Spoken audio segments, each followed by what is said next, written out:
Resident Evil erschien 1996 auf der PlayStation und erzählte eine Geschichte, die auf den ersten Blick simpel wirkt, aber weitreichende Konsequenzen hatte.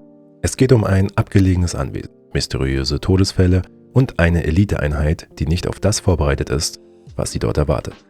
Dieses Video fasst die Handlung von Resident Evil zusammen, inklusive zentraler Story-Elemente und Hintergründe. Achtung, dieses Video enthält Spoiler zur Handlung von Resident Evil. Kapitel 1: Die Mission der Stars.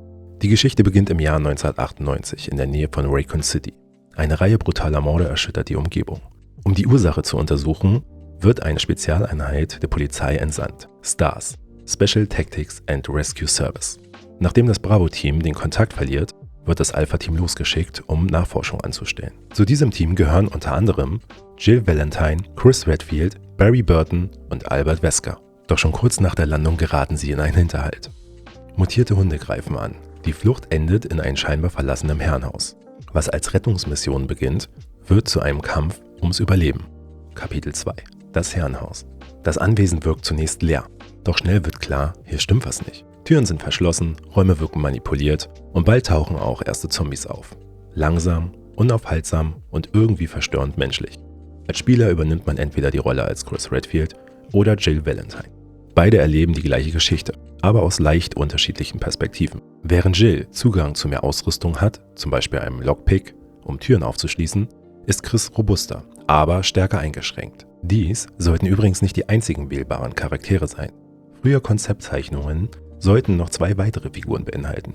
Dewey, ein großer schlanker Mann mit afrikanischen Wurzeln, welcher mit schlagfertigem Humor die Stimmung aufheitern sollte, und Gelser, ein massiver Mensch-Cyborg-Hybrid, welcher Hindernisse mit roher Gewalt durchbrechen sollte.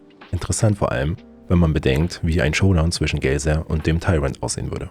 Kapitel 3: Umbrella Corporation. Im Verlauf der Erkundung wird deutlich, das Herrenhaus ist kein normales Anwesen. Geheime Labore, unterirdische Gänge, experimentelle Einrichtungen. Dokumente und Tagebücher offenbaren die Wahrheit. Hinter allem steckt die Umbrella Corporation, ein multinationaler Konzern, der biologische Waffen entwickelt. Herzstück dieser Experimente ist das T-Virus, ein Erreger, der Lebewesen mutieren lässt. Zombies, mutierte Tiere, groteske Kreaturen sind keine Zufälle. Sie sind Ergebnisse gezielter Forschung. Katastrophe im Herrenhaus ist kein Zufall. Sie ist das Resultat menschlicher Hybris. Kapitel 4: Verrat innerhalb der Einheit. Während sich die Überlebenden durch das Anwesen kämpfen, wird klar, nicht jeder im Team sagt die Wahrheit. Albert Wesker, der Anführer der Einheit, verfolgte eigene Ziele. Er arbeitet heimlich für Umbrella. Sein Plan: die Kampfdaten der Stars sammeln, um Umbrellas biologische Waffen zu perfektionieren. Der Einsatz des Teams war nie zur Rettung gedacht. Es war ein Test. Dieser Verrat ist ein zentraler Wendepunkt der Geschichte.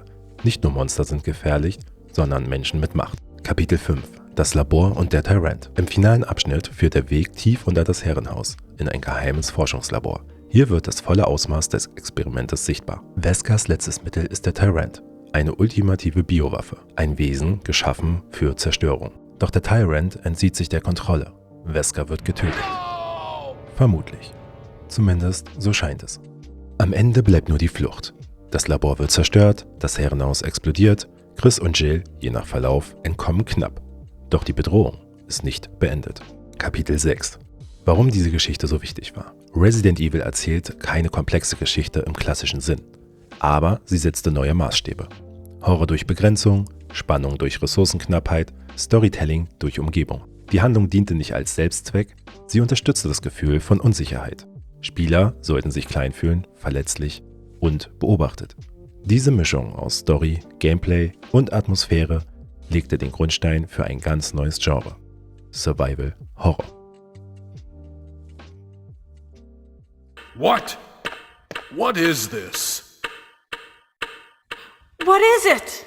Blood. Oh, Jill, this house is dangerous.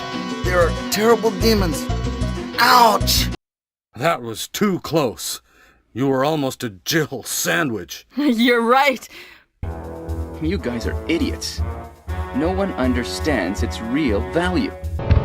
What? Don't come this way!